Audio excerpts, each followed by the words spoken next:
Garrett car को जहाज के इंजन से टकरा देता है। जोरदार ब्लास्ट के बाद जहाज का इंजन पूरी तरह तबाह हो जाता है और जहाज टेक ऑफ नहीं कर पाता। इस तरह दोनों भाई ये टेस्ट कामयाबी से पास कर लेते हैं। कोहन उनकी परफॉर्मेंस देखकर शॉक्ड हो जाता है और उनकी ड्राइविंग देखकर मान जाता है कि ये लोग वाकई प्रोफेशनल्स हैं। फिर कोहन उन्हें बताता है कि यह जहाज और एयरपोर्ट सब मैक्स का है। वो उनसे कहता है कि बेहतर यही होगा कि तुम लोग खुद मैक्स से मिल लो, वरना मैक्स अपने आदमियों को भेजकर तुम्हें जबरदस्ती उठवा लेगा। इस एडवाइस पर वो सीधा मैक्स के मेंशन पहुंच जाते हैं। मैक्स उन्हें देखकर कहता है, क्या तुम जानते भी हो कि तुमने किससे पंगा लिया है, और यह भी कि तुम लोगों ने मेरा कितना महंगा प्लेन तबाह कर दिया है। गैरेट जवाब देता है कि अगर आप हमारे साथ काम करें तो आप इससे कहीं ज्यादा कमा सकते हैं। हम आपको दुनिया की सबसे एक्सपेंसिव और रेयर कार्स चुरा कर दे सकते हैं। एंड्रयू भी पूरे कॉन्फिडेंस के साथ बात करता है और मैक्स को मनाने की कोशिश करता है कि वो उन पर यकीन कर सकता है। मैक्स उनकी बॉडी लैंग्वेज और बात करने के अंदाज से काफी इम्प्रेस होता है और जहाज के नुकसान को इग्नोर करते हुए उनके साथ काम करने के लिए मान जाता है। उसी टाइम लॉरेंट भी मैक्स से बात छेड़ता है और कहता है कि वो रेयर कार्स का शौकीन है और रिक्वेस्ट करता है कि वो अपनी कार कलेक्शन दिखा दे। मैक्स हैरान हो जाता है कि लॉरेंट को इतनी अंदर की बात कैसे पता है। मैक्स यह भी जानता था कि लॉरेंट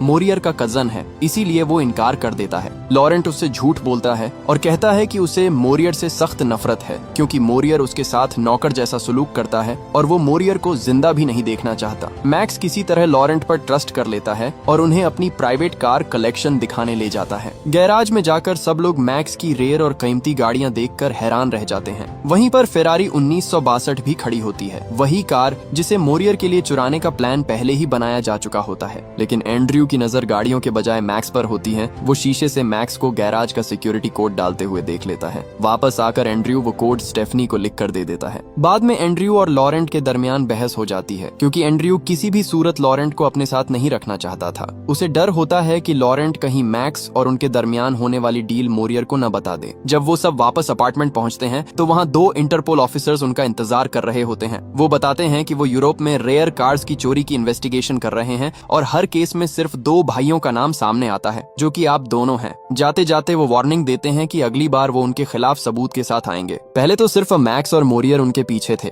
मगर अब इंटरपोल भी इन दोनों भाइयों के पीछे लग चुकी है। इसके बाद एंड्रयू और गैरेट आपस में बात करते हैं। एंड्रयू परेशान होता है क्योंकि यह पहली बार है कि उसे किसी बड़ी टीम पर डिपेंड करना पड़ रहा है। गैरेट उसे समझाता है कि अपनी टीम पर ट्रस्ट रखो, हम इस मुसीबत से निकल जाएंगे। दूसरी तरफ स्टेफनी मार्केट में शॉपिंग करने के लिए जाती है। अचानक जैक खामोशी से उसके पास आ जाता है और उसे किडनैप करने की कोशिश करता है और कहता है कि बिना आवाज निकाले उसके साथ चलो। स्टेफनी समझदारी से काम लेती है। वो जानबूझकर एक एप्पल चुरा लेती है। जैसे ही दुकान वाला आदमी उससे एप्पल लेने के लिए आता है, स्टेफनी सिचुएशन का फायदा उठाती है और वहाँ से भाग जाती है। इसी भाग दौड़ में एक और आदमी सामने आ जाता है और मिलकर स्टेफनी को पकड़ लेते हैं। दूसरी तरफ एंड्रयू और गैरेट भी कहीं जा रहे होते हैं, मगर उनके सामने मोरियर के आदमी आ जाते हैं और उन पर फायरिंग करने लगते हैं। वो दोनों गुंडों से बचकर जब घर आते हैं तो डेवन उन्हें बताती है कि मोरियर ने स्टेफनी को किडनैप कर लिया है। ये सुनते ही एंड्रयू का गुस्सा आउट ऑफ कंट्रोल हो जाता है। वो बिना किसी डर के मोरियर के घर पहुंच जाता है। वो जैक को भी बुरी तरह पीट देता है,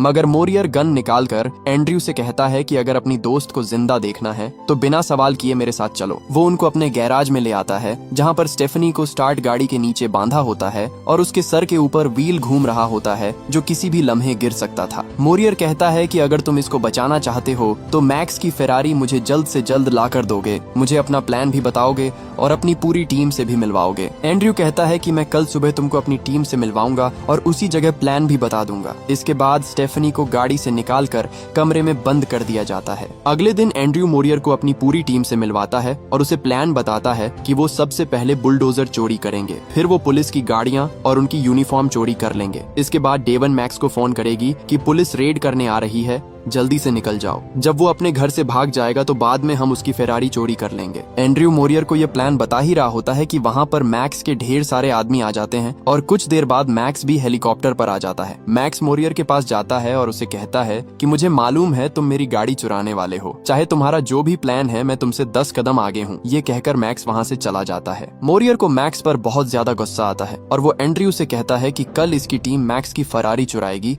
और कल वो इसी जगह पर गाड़ी लेने आएगा। मोरियर लॉरेंट को टीम पर नजर रखने का कहता है। रात के टाइम एंड्रयू, गैरेट और लॉरेंट बैठकर बातें कर रहे होते हैं कि अचानक वही दो इंटरपोल ऑफिसर्स वहां आ जाते हैं। ऑफिसर्स को शक होता है कि यह लोग कोई बड़ी प्लानिंग कर रहे हैं। ऑफिसर्स उन्हें धमकी देते हैं कि उनकी नजर हर वक्त इन पर है। सिचुएशन हैंडल करने के लिए एंड्रयू लॉरेंट से फेक फाइट शुरू कर देता है ताकि ऑफिसर्स को लगे कि यह लोग एक दूसरे को पसंद नहीं करते। एंड्रयू फुल फोर्स के साथ लॉरेंट को पंच मारने लगता है। ऑफिसर्स बीच में आ जाते हैं और इस तरह उनकी लड़ाई खत्म होती है। लॉरेंट के साथ जो कुछ हुआ होता है उसके गुस्से में वो स्टेफनी पर हाथ उठाता है, लेकिन स्टेफनी अपना माइंड यूज करती है और बड़ी चालाकी से उस रूम की चाबी चोरी कर लेती है जहां उसे बंद किया गया होता है। अगले दिन मोरियर उस जगह की तरफ जाता है जहां उसने एंड्रयू के साथ मैक्स की कार चुराने के लिए मीटिंग फिक्स की होती है, लेकिन वहां पर अचानक ऑफिसर्स आ जाते हैं और मोरियर से सवाल पूछने लगते हैं। दूसरी तरफ एंड्रयू की पूरी टीम चोरी करने के लिए तैयार होती है। यहाँ हमें पता चलता है कि असल में ये लोग मैक्स की नहीं बल्कि मोरियर की रेयर कार्स चुराने वाले हैं और ये सारा गेम मैक्स के साथ मिलकर खेला जा रहा है। वो सब बस में बैठकर मोरियर के घर जाने लगते हैं। दूसरी तरफ स्टेफनी उस रूम से निकल जाती है और आहिस्ता आहिस्ता सिक्योरिटी रूम तक पहुंच जाती है। वो सिस्टम को हैक कर लेती है और वो जानती थी कि टीम यहाँ पहुंचने वाली है, इसलिए वो इमरजेंसी अलार्म ऑन कर देती है। गार्ड्स को लगता है कि घर के अंदर कोई घुस आया है, इसलिए वो सभी घर के अंदर तलाशी लेने लगते हैं और स्टेफनी चुपके से घर से निकल जाती है। इसी वक्त एंड्रयू और उसकी टीम भी वहाँ पहुँच चुकी होती है और स्टेफनी अंदर से मेन गेट को ओपन करती है और पूरी टीम मोरियर के घर में घुस जाती है। लियोन फौरन गैराज के दरवाजे पर बम लगाता है और चंद सेकंड्स में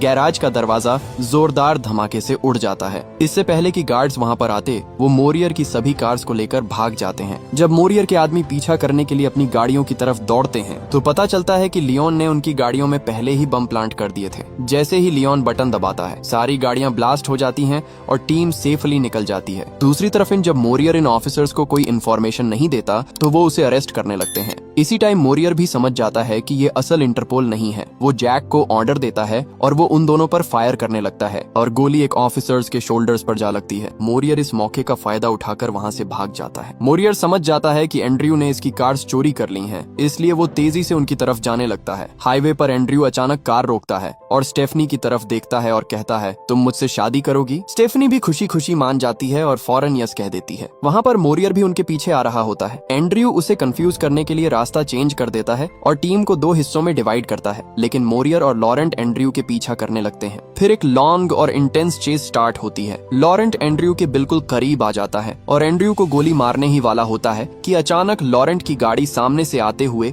एक ट्रक से टकरा जाती है। एक जबरदस्त ब्लास्ट होता है और लॉरेंट वहीं मारा जाता है। एंड्रयू लियोन को सिग्नल देता है कि प्लान बी रेडी रखो। गाड़ियां फुल स्पीड में ब्रिज की तरफ बढ़ती हैं। ब्रिज पर पहुंचकर लियोन बम फेंकता है, लेकिन ब्लास्ट थोड़ा जल्दी हो जाता है और एंड्रयू अभी ब्रिज पर होता है। रोड टूटने लगता है, लेकिन एंड्रयू फुल फोकस के साथ मैक्सिमम स्पीड में ब्रिज क्रॉस करता है और लास्ट सेकंड में बच जाता है, जबकि ब्रिज कंप्लीटली टूट जाता है। मोरियर जब ब्रिज के करीब पहुंचता है और टूटा हुआ ब्रिज देखता है तो वो दूसरे रास्ते से उसकी टीम के पीछे जाने लगता है। एंड्रयू और गैरेट अपनी टीम के साथ सिटी पहुंचते हैं और पोर्ट की तरफ जाने लगते हैं, लेकिन पोर्ट के एंट्रेंस पर ही मोरियर अचानक सामने आ जाता है। एंड्रयू और गैरेट अपनी कार्स रोककर बाहर निकलते हैं और एंड्रयू दूर से मोरियर को कहता है कि गेम ओवर हो चुका है, मगर मोरियर किसी की बात नहीं सुनता और पूरी स्पीड से गाड़ी को उनकी तरफ ले जाने लगता है। अचानक एक बस मोरियर की कार को जोर से टक्कर मार देती है, जिसकी वजह से कार ब्लास्ट होकर पानी में गिर जाती है और मोरियर वहीं मारा जाता है। इस बस को ड्राइव करने वाली डेवन होती है। इसी जगह डेवन गैरेट से अपने प्यार का इजहार भी करती है। सब लोग अपनी कार्स को कार्गो शिप में ले जाते हैं और यह मिशन सक्सेसफुल हो चुका होता है। यहाँ हमें पता चलता है कि वो दोनों इंटरपोल ऑफिसर्स असल में शुरू से एंड्रयू के साथ काम कर रहे थे। साथ ही एक और बड़ा ट्विस्ट आता है कि मैक्स भी शुरू से एंड्रयू और गैरेट के प्लान में शामिल होता है। असल प्लान बुगाटी चुराना नहीं था, बल्कि बुगाटी सिर्फ एक चारा थी ताकि मोरियर को फंसाया जा सके और उसकी रेयर कार्स चोरी की जा सके।